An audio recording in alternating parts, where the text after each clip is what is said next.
Hello everyone, नमस्ते। तो last video में और इस वीडियो के बीच में काफ़ी लंबा गैप हो गया, मैं जानती हूँ। इसका रीज़न है हेल्थ इश्यूज़, कभी मेरे हेल्थ इश्यूज़, कभी फैमिली मेम्बर्स के हेल्थ इश्यूज़। तो बहुत सारी चीज़ें हैं, काफ़ी सारे फैक्टर्स हैं जिस वजह से मैं वीडियो नहीं बना पा रही थी। बट एनी विच वेज़ आज मैं वीडियो के साथ वापस हूँ और आज हम लोग दिसंबर 2020 के करंट अफेयर्स डिस्कस करेंगे। ऑफकोर्स यूपीएससी के हिसाब से करेंगे कि उस एग्ज़ाम के लिए कौन सा करंट हमारे लिए इम्पोर्टेंट है, तो वही करंट अफेयर्स डिस्कस करेंगे। इसके अलावा ऑलरेडी मैं जनवरी और फरवरी 2021 के करंट अफेयर्स डिस्कस कर चुकी हूँ। तो अगर आपने वो वीडियोस नहीं देखे हैं तो आप डिस्क्रिप्शन बॉक्स में उनका लिंक है, आप देख सकते हो।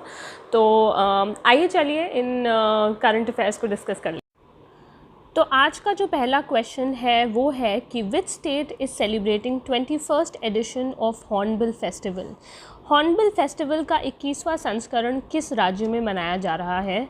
तो इस तरीके के जो क्वेश्चन है वो कल्चर वाले पोर्शन में भी पूछे जाते हैं। ऑफ कोर्स करंट अफेयर्स में तो ये आ ही सकता है और कल्चर वाले पोर्शन में भी इस सवाल को पूछा जा सकता है। तो इसका आंसर है नागालैंड। नागालैंड में ही हॉर्नबिल फेस्टिवल बनाया जाता है। ये बेसिकली एक 10 दिन का कल्चरल फेस्टिवल होता है जहाँ पे जो नागा ट्राइबल पीपल होते हैं वो अपना कल्चर दुनिया भर के सामने रखते हैं। इस बार ये पहली बार हुआ कि ये जो फेस्टिवल है इसे वर्चुअली भी दिखाया गया, वर्चुअल प्लेटफॉर्म इसे मिला। रीज़न ऑफ कोर्स है पैंडमिक, क्योंकि पैंडमिक की सिचुएशन की वजह से काफ़ी सारे जो टूरिस्ट जो इस फेस्टिवल को देखने आते हैं वो नहीं देख पाए। इसीलिए पहली बार ऐसा हुआ कि हॉर्नबिल फेस्टिवल को वर्चुअली भी दुनिया भर में इसको टेलीकास्ट किया गया।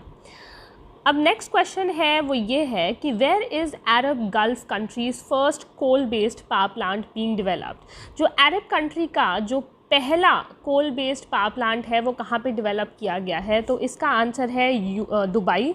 और दुबई आप जानते हैं यूएई की कैपिटल है। बेसिकली ये जो कोल बेस्ड पावर प्लांट है ये 2400 मेगावाट की कैपेसिटी का होगा, यानी कि 2400 मेगावाट इसकी कैपेसिटी होगी और इसका नाम है हासियान। ठीक है, इसका नाम है हासियान क्लीन कोल पावर स्टेशन और ये दुबई यूएई में बनाया गया है। तो ये क्वेश्चन इंपॉर्टेंट हो जाता है क्योंकि ये गल्फ कंट्री का पहला ऐसा पावर प्लांट है। नेक्स्ट क्वेश्चन है वो ये है कि which city is the most polluted city in the world according to the US air quality index. तो यूएस एयर क्वालिटी इंडेक्स जो होती है उसके अनुसार कौन सा शहर दुनिया का सबसे प्रदूषित शहर है।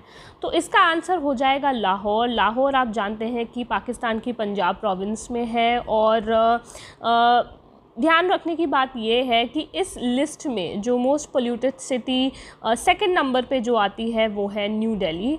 तो हम समझ सकते हैं, रोज़ ही हमें देखने को मिलता है कि न्यू दिल्ली का जो पोल्यूशन है वो नई ऊंचाइयों को हर समय छूता रहता है। तो यूएस एयर क्वालिटी इंडेक्स के हिसाब से जो सेकंड मोस्ट प्रदूषित सिटी है वर्ल्ड में वो है न्यू दिल्ली। अब नेक्स्ट क्वेश्चन है who is the author of the book on the move my journey as a relentless entrepreneur. On the move my journey as an relentless entrepreneur पुस्तक के लेखक कौन है। तो इसका आंसर है हरी खेमका। तो हरी खेमका एक एंटरप्रेन्योर है और ये इनकी किताब है, इनकी जीवनी है और इन्होंने अपनी कहानी इसमें शेयर करी है। तो इसका आंसर हो जाएगा हरी खेमका। नेक्स्ट क्वेश्चन है वो है कि every year the world AIDS day is celebrated on. तो कुछ ऐसी डेट्स होती हैं जो बहुत ज़्यादा इम्पॉर्टेंट होती हैं, तो वर्ल्ड एड्स डे उनमें से एक है। तो जो वर्ल्ड एड्स डे है वो हर साल 1 दिसंबर को बनाया जाता है। बेसिकली 1 दिसंबर को वर्ल्ड एड्स डे बनाने की जो प्रथा है वो 1988 से चली आ रही है और 1988 से हर साल हम 1 दिसंबर को वर्ल्ड एड्स डे की तरह सेलिब्रेट करते हैं। तो इसको आपको याद रखना है। जो नेक्स्ट क्वेश्चन है वो अगेन वर्ल्ड एड्स डे से ही जुड़ा हुआ है।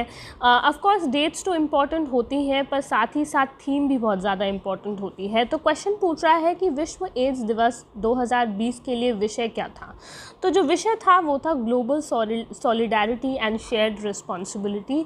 तो ये आपको याद रखना है। जो थीम है काफ़ी बार थीम्स पूछ ली जाती हैं क्योंकि कुछ डेट्स की जो थीम्स होती हैं वो अपने आप में ही बहुत ही ज़्यादा पावरफुल होती हैं, उनको याद रखना काफ़ी ज़रूरी होता है। अब जो नेक्स्ट क्वेश्चन है वो ये है कि what was the rank of India in the list of countries most impacted by terrorism according to the global terrorism index 2021। क्वेश्चन पूछ रहा है कि ग्लोबल टेररिज्म इंडेक्स 2020 के अनुसार आतंकवाद से सर्वाधिक प्रभावित देशों की सूची में भारत का रैंक क्या था। तो जो भारत का रैंक था वो था 8th, तो इसका आंसर हो जाएगा 8th, यानी कि दुनिया में जो कंट्रीज़ जो टेररिज्म से जूझ रही हैं उस पे 8वें नंबर पे भारत आता है। तो ये 8वां जो है वो ये इस क्वेश्चन का आंसर हो जाएगा। पहले नंबर पे जो कंट्री है जो सबसे ज़्यादा टेररिज्म से प्रभावित है वो है अफ़गानिस्तान। अफ़गानिस्तान में आप जानते हैं कि हर बार ये न्यूज़ आती रहती है कि यूएस ट्रूप्स को वापस बुलाया जा रहा है। आजकल भी ये न्यूज़ आ रही है। सेकंड नंबर पे है इराक। तो अफ़गानिस्तान और इराक पहली और दूसरी ऐसी कंट्रीज़ हैं जो सबसे ज़्यादा टेररिज्म से प्रभावित देश हैं। ठीक है, नेक्स्ट क्वेश्चन है which state has propose setting up its 6th national park Raimona national park in militancy ravaged forest. तो किस राज्य के ने उग्रवाद द्वारा तबाह हुए जंगल में अपना 6वां राष्ट्रीय उद्यान यानी कि नेशनल पार्क रैमोना राष्ट्रीय उद्यान स्थापित करने का प्रस्ताव दिया है। ठीक है, इस तरीके के क्वेश्चंस तो ऐसे ही पूछ लिए जाते हैं कि रैमोना नेशनल पार्क कौन से स्टेट में है या कौन से राज्य में है, इस तरह से भी पूछ लिया जाता है। तो इसका आंसर है आसाम। तो आसाम में रैमोना नेशनल पार्क बनाने की प्रपोज़ल रखा गया है। आपको मुझे बताना है कि आसाम में और कौन से नेशनल पार्क्स हैं। ऑफ कोर्स ये 6ठे नंबर का नेशनल पार्क है, तो यानी कि 5 नेशनल पार्क्स और हैं। तो आप मुझे कमेंट सेक्शन में लिख के बताइए कि आसाम में जो 5 और नेशनल पार्क्स हैं उनका नाम क्या है, क्योंकि आसाम में जितने भी नेशनल पार्क्स हैं वो काफ़ी ज़्यादा इम्पोर्टेंट हैं। ठीक है, अब एक खबर ये कि अभी तक टेस्ट सीरीज़ बहुत अच्छी चल रही है और जितनी बार भी मैंने टेस्ट सीरीज़ का आपसे ज़िक्र किया है आपने और भी ज़्यादा सपोर्ट किया है, क्योंकि टेस्ट सीरीज़ से मुझे ये मालूम पड़ता है कि टेस्ट सीरीज़ जो भी लोग अवेल कर रहे हैं उनको प्रैक्टिस में काफ़ी ज़्यादा फ़ायदा होता है। तो आपको भी टेस्ट सीरीज़ ज़रूर अवेल करनी चाहिए, क्योंकि एग्ज़ाम हो सकता है कि जल्दी ही उसकी डेट्स डिक्लेयर हो जाएं और एग्ज़ाम तुरंत ही आपके सर पे आ जाए। तो आपको तुरंत ही इसकी प्रैक्टिस शुरू कर देनी चाहिए और टालने की बिल्कुल भी ज़रूरत नहीं है। अब नेक्स्ट क्वेश्चन है वो ये है कि जो नोंगपोंग सेकपाई पुलिस स्टेशन है जो थौबाल डिस्ट्रिक्ट में है वो बेस्ट परफॉर्मिंग पुलिस स्टेशन बना है इन द कंट्री 2020 में। It is in which state, यानी कि थुबल ज़िले में नोंगपोंग सेकमाई पुलिस स्टेशन देश का सबसे अच्छा प्रदर्शन करने वाला पुलिस स्टेशन रहा है। ये किस राज्य में है? बेसिकली ये जो पुलिस स्टेशन डिक्लेयर करने की जो बात होती है वो काफ़ी सारे फैक्टर्स पे डिपेंडेंट होता है, जैसे कि अनआइडेंटिफाइड पर्सन ये लोग कितनी देर में आइडेंटिफाई कर पाते हैं, या जो मिसिंग पर्सन होता है उसको कितनी देर में ये लोग ढूंढ पाते हैं। इन सब पैरामीटर्स के ऊपर पुलिस स्टेशन की परफॉर्मेंस को जज किया जाता है। तो ये जो नोंगपोक सेकमाई पुलिस स्टेशन है ये दरअसल मणिपुर में है, और ये जो पुलिस स्टेशन को डिक्लेयर करता है ये मिनिस्ट्री ऑफ होम अफेयर्स है। तो ministry of home affairs declare करती है कि कंट्री का सबसे अच्छा पुलिस स्टेशन उस साल कौन सा रहा। तो इस साल MOHA यानी कि मिनिस्ट्री ऑफ होम अफेयर्स के हिसाब से नोंगपोंग सेकपाई पुलिस स्टेशन जो कि मणिपुर में है ये सबसे अच्छा पुलिस स्टेशन रहा। अब नेक्स्ट क्वेश्चन है who has been named the times magazine first ever kid of the year. ठीक है, तो टाइम मैगज़ीन्स के लोगों को आप जानते ही हैं कि time magazines person of the year ये क्वेश्चन हमेशा पूछा जाता है। तो इस बार टाइम्स मैगज़ीन ने पहली बार यानी कि first ever kid of the year बनाया है। तो क्वेश्चन पूछ रहा है कि टाइम मैगज़ीन्स के पहले किड ऑफ द ईयर का नाम किसे दिया गया है। तो ये जो पहला अवार्ड है, ये जो पहला जो ये सम्मान है times magazine first ever kid of the year, तो ये किसको मिला है? तो ये मिला है गीतांजलि राव को। गीतांजलि राव एक 15 साल की किड हैं और बेसिकली इन्होंने 2 तरीके के इनोवेशंस दिखाए हैं। जैसे कि इन्होंने एक टेक्नोलॉजी बनाई है जिससे पता चलता है कि ड्रिंकिंग वाटर में लेड कितना है। आप जानते हैं कि ड्रिंकिंग वाटर में लेड जैसे जो मेटल्स पाए जाते हैं उससे पानी बहुत ज़्यादा प्रदूषित हो जाता है, उससे काफ़ी बीमारियाँ हो सकती हैं। तो उन्होंने ऐसी टेक्नोलॉजी बनाई है जो लेड को डिटेक्ट करेगा ड्रिंकिंग वाटर में। दूसरी जो चीज़ है वो उन्होंने ये करी है कि एक ऐप बनाई है जो साइबर बुलिंग को डिटेक्ट करेगी, यानी कि कोई भी अगर साइबर बुलिंग कहाँ पे हो रही है तो उसको डिटेक्ट करेगी। तो ये इनके 2 इनोवेशंस है जिसके लिए उन्होंने टाइम्स मैगज़ीन से first ever kid of the year का सम्मान हासिल किया है। नेक्स्ट क्वेश्चन है कि Buxa tiger reserve is situated in which state. जो बक्सा टाइगर रिजर्व है वो किस राज्य में स्थित है? तो इसका आंसर है वेस्ट बंगाल। सो बक्सा टाइगर रिजर्व जो है वो वेस्ट बंगाल में है। आपको मुझे बताना है कि वेस्ट बंगाल में कौन से नेशनल पार्क्स हैं, ठीक है। नेशनल पार्क्स और टाइगर रिजर्व दोनों अलग अलग होते हैं। इस तरीके से आप अगर चीज़ों को जोड़ के चलेंगे तो आपके लिए चीज़ें याद करना आसान हो जाएगा। तो बक्सा टाइगर रिजर्व तो वेस्ट बंगाल में है, पर वेस्ट बंगाल में नेशनल पार्क्स कौन से हैं आप मुझे वो बताइए। अब नेक्स्ट क्वेश्चन है, the newly build Majerhat bridge which has been named Jai Hind bridge to mark Netaji's 125th birth anniversary is located in which state. ठीक है, ये क्वेश्चन बहुत ही कॉमनली आपको मतलब आपने बहुत बार नेताजी सुभाष चंद्र बोस से रिलेटेड कोलकाता का नाम सुना होगा। तो बेसिकली ये जो मेजरहट ब्रिज है ये भी ऑफ कोर्स वेस्ट बंगाल में ही होगा। अगर आपको तुक्का लगाना है तो इजी है, क्योंकि कोलकाता में ही नेताजी सुभाष चंद्र बोस इंटरनेशनल एयरपोर्ट भी है। जिस तरीके से आप जानते हैं कि इंदिरा गांधी जो इंटरनेशनल एयरपोर्ट है वो दिल्ली में है, उस तरह से आप मुझे ये बताइए कि राजीव गांधी इंटरनेशनल एयरपोर्ट कौन सी सिटी में है। बेसिकली इंटरनेशनल एयरपोर्ट्स बहुत ज़्यादा इंपॉर्टेंट होते हैं और ये पूछ लिया जाता है कि कौन सा इंटरनेशनल एयरपोर्ट कहाँ पे है। जैसे कि छत्रपति शिवाजी महाराज जो इंटरनेशनल एयरपोर्ट है वो मुंबई में है। तो उसी तरीके से आप मुझे ये बताइए कि राजीव गांधी इंटरनेशनल एयरपोर्ट कहाँ पर है। अगर आप चाहें तो और भी बाकी इंटरनेशनल एयरपोर्ट्स के बारे में जानकारी लिख सकते हैं, आपका रिविज़न हो जाएगा। नेक्स्ट क्वेश्चन है, name the Indian village school teacher who has won the $1 million global teacher prize 2020। अब ये क्वेश्चन मैंने टेस्ट में भी पूछा हुआ है। ये बहुत ही ज़्यादा इम्पॉर्टेंट क्वेश्चन है, क्योंकि ये इंसान काफ़ी ज़्यादा फेमस रहे 2020 में, क्योंकि ये एक बहुत ही अलग सा मतलब बहुत ही अच्छी फीलिंग आती है जब किसी भारतीय को इस तरीके का अवार्ड मिलता है। तो क्वेश्चन पूछ रहा है कि उस भारतीय गाँव के स्कूल शिक्षक का नाम बताइए जिसने $1 million का ग्लोबल टीचर प्राइज़ 2020 जीता है। तो इनका नाम है रंजीत सिंह डिसाले।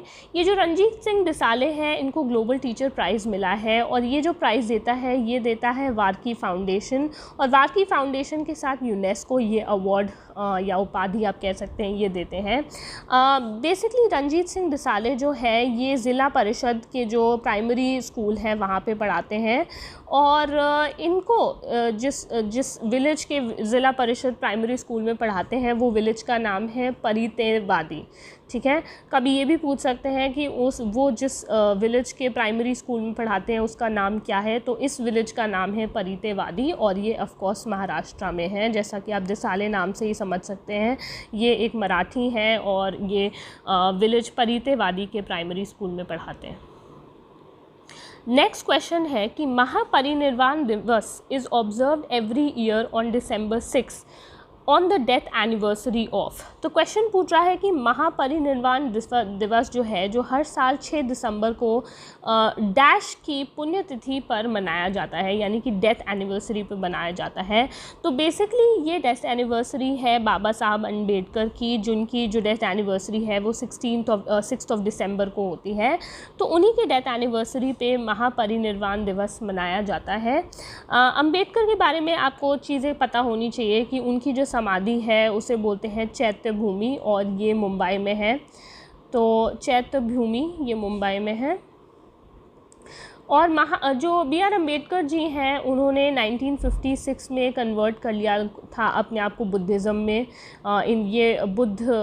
इन्होंने रिलीजन अपना लिया था 1956 में, और उसके बाद उन्होंने एक ऐसी ड्राइव चलाई जहाँ पे ये सबको एनकरेज कर रहे थे कि वो लोग भी बुद्धिज़्म के फोल्ड में आ जाएं। अब नेक्स्ट क्वेश्चन है, which state CM has recently inaugurated Suryadhar lake ठीक है। तो क्वेश्चन पूछ रहा है कि हाल ही में किस राज्य के मुख्यमंत्री ने सूर्यधर झील का उद्घाटन किया है। तो ये जो सूर्यधर झील है ये है उत्तराखंड में, बेसिकली ये देहरादून एरिया में आता है, तो ये आपको याद रखना है। ये क्वेश्चन ऐसे ही पूछ लिया जाएगा कि सूर्यधर लेक कहाँ पे है, तो आपको ये याद रखना है कि ये उत्तराखंड देहरादून में है। अब नेक्स्ट क्वेश्चन है वो ये है कि who has topped the Fortune business person of the year 2020 list, यानी कि किसने Fortune business person of the year 2020 list में पहला स्थान हासिल किया है। तो इसका आंसर है ऑफ कोर्स इलॉन मस्क। अब आप मुझे कमेंट सेक्शन में बताओगे कि इलॉन मस्क की कंपनी का नाम क्या है। ये बहुत ही ज़्यादा इम्पॉर्टेंट है। इसके साथ, इस कंपनी के साथ इंडिया भी जुड़ रही है बहुत सारी नई तरीके की टेक्नोलॉजीज़ भारत में लाने के लिए। उसके अलावा इस क्वेश्चन में ये चीज़ इम्पॉर्टेंट है कि Fortune business person of the year की लिस्ट में 2 भारतीय भी हैं। इसमें जो सबसे पहले भारतीय हैं वो है अडोबी के सीईओ। अडोबी के सीईओ का नाम है शांतनु नारायण। तो शांतनु नारायण जी को भी इस लिस्ट में शामिल किया गया है। ये 8th पोजीशन पर है। इसके अलावा जो मास्टर कार्ड के सीईओ हैं, मास्टर कार्ड के सीईओ हैं अजय बंगा, इनको भी इस लिस्ट में शामिल करा है और इनको 9th पोजीशन पर रखा गया है। ठीक है, ये काफ़ी ज़्यादा इम्पॉर्टेंट लोग हैं, आपको ये याद रखना है। हो सकता है इलॉन मस्क क्वेश्चन में ना पूछ के ये पूछा जाए कि कौन से 2 भारतीय हैं जिनको इस लिस्ट में सबसे शीर्ष पे जगह मिली है। नेक्स्ट क्वेश्चन है name the father of fibre optics who passed away recently, यानी कि फाइबर ऑप्टिक्स के जनक का नाम बताइए जिनका हाल ही में निधन हो गया है। बेसिकली इन महाशय यानी कि फादर ऑफ फाइबर ऑप्टिक्स के बारे में हमने अपनी प्रीवियस वीडियोस में भी बात करा है, यानी कि जनवरी के करंट अफेयर्स में मैंने आपसे इसके बारे में बात करी थी।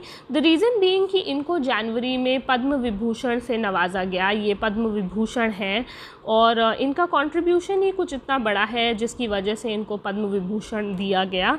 तो ये नरेंद्र सिंह कपानी हैं। तो नरेंद्र सिंह कपानी जिनको फादर ऑफ फाइबर ऑप्टिक्स भी बोला जाता है, इनको पद्म विभूषण भी दिया गया जनवरी में। तो इनका निधन दिसंबर 2020 में हुआ। तो ये काफ़ी इम्पोर्टेंट पर्सनैलिटी हैं। अगर आप चाहें तो आप कमेंट सेक्शन में पद्म विभूषण जिन को भी इस बार मिला है आप उनके बारे में लिख सकते हैं, प्लस वो किस किस फील्ड में उनको पद्म विभूषण मिला है, उनको स्कल्पचर में मिला है या उनको साइंस में मिला है, वो भी आप इसमें कमेंट सेक्शन में लिख सकते हैं। नेक्स्ट क्वेश्चन है कि which states Dandupur railway station to be renamed as Maa Bhairavi Devi Dham. Question पूछ रहा है कि किस राज्य के दांदूपुर रेलवे स्टेशन का नाम बदलकर माँ भैरवी देवी धाम कर दिया गया है। तो ये जो दांदूपुर रेलवे स्टेशन है ये बेसिकली यूपी में है, तो इसी का नाम चेंज करके माँ भैरवी देवी धाम रख दिया गया है। ये क्वेश्चन मैंने इसलिए इंक्लूड किया क्योंकि ये यूपी से रिलेटेड है, तो हो सकता है मतलब इसके आने के चांसेस ज़्यादा हैं। नेक्स्ट क्वेश्चन ये है कि which of the following city has been included in the list of UNESCO world heritage cities under UNESCO's urban landscape city programme. तो इसका आंसर है ग्वालियर एंड ओरछा, यानी कि both A and B. Question ये पूछ रहा था कि निम्नलिखित में से कौन सा शहर यूनेस्को के शहर कार्यक्रम के तहत यूनेस्को की विश्व विरासत शहरों की सूची में शामिल किया गया है। तो इसका आंसर है ग्वालियर और ओरछा। दोनों ही आप जानते हैं कि इसमें एंशिएंट आर्किटेक्चर बहुत ज़्यादा है, तो इसीलिए इसको हेरिटेज सिटीज़ में शामिल किया गया है।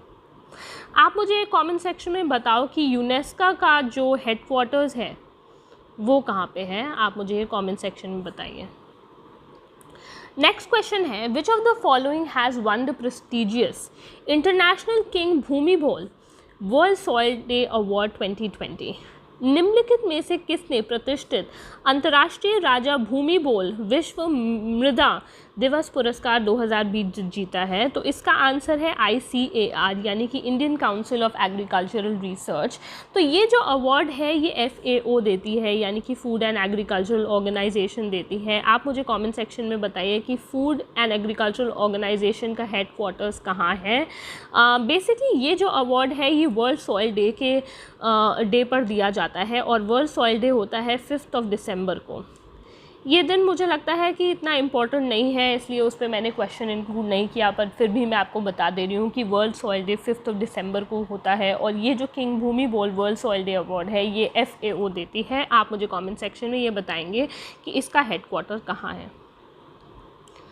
नेक्स्ट क्वेश्चन है, Who has won the 3rd Rabindranath Tagore Literary Prize for his novel The City and the Sea? Again ये क्वेश्चन बहुत ही ज़्यादा इम्पॉर्टेंट है, ये मैंने टेस्ट में भी दिया हुआ है। तो रविंद्रनाथ टैगोर लिटरेरी प्राइज़ जो कि नॉवल सिटी एंड द सी के लिए दिया गया है, ये किसको मिला है? तो ये मिला है राजकमल झा को।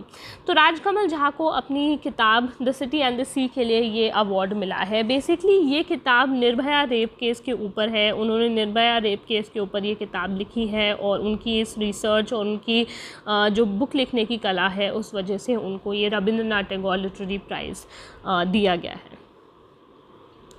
नेक्स्ट क्वेश्चन है, which country is going to host the Asia cup in 2021? यानी कि 2021 में कौन सा देश एशिया कप की मेज़बानी करने जा रहा है? तो इसका आंसर ऑफ कोर्स हो जाएगा श्रीलंका। श्रीलंका इस बार एशिया कप की मेज़बानी करेगा और 2022 में जो कंट्रीज़ की मेज़बानी करेगा ये है पाकिस्तान। बेसिकली ये जो एशिया कप बेसिकली जो पाकिस्तान है 2020 में इस अवार्ड को जो ये कप है ये करने उसको वो करने वाला था, इसकी मेज़बानी करने वाला था, but because of the pandemic situation Pakistan इस एशिया कप को ऑर्गेनाइज़ नहीं कर पाया। तो इस साल जो 2021 का होगा वो श्रीलंका इसको होस्ट करेगा और इसी तरह से 2022 वाले को पाकिस्तान होस्ट करेगा। नेक्स्ट क्वेश्चन है कि who became the first Indian to win a formula second race at 2020 Sakhir grand prix Bahrain? यानी कि 2020 साखिर ग्रैंड प्री बहरीन में फार्मूला 2 की रेस जीतने वाले पहले भारतीय कौन बने?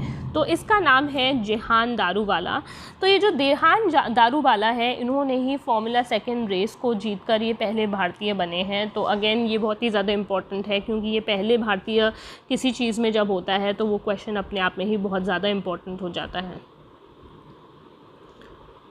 नेक्स्ट क्वेश्चन है, what was the rank of India in the latest global climate change performance index released by the New Climate Institute, German Watch and CAN यानी कि Climate Action Network? तो क्वेश्चन पूछ रहा है कि new climate change institute, German watch और can climate action network द्वारा जारी नवीनतम वैश्विक जलवायु परिवर्तन प्रदर्शन सूचकांक में भारत का रैंक क्या था?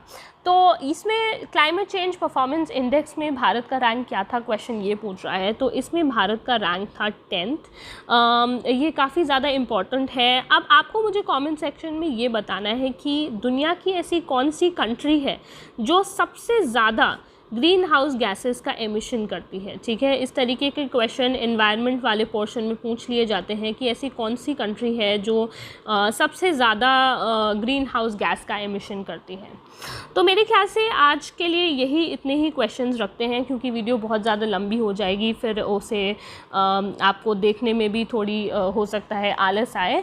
तो इस वजह से मैं ये वीडियो आज यहीं पे ख़त्म करती हूँ। इसका सेकंड पार्ट जो है मैं वो जल्द ही लेके आऊँगी और आप लोग देखते रहिए और पढ़ते रहिए और इसका जो PDF है मैं वो टेलीग्राम चैनल पे और इसके डिस्क्रिप्शन बॉक्स में डाल दूँगी। So until next time, take care, bye bye.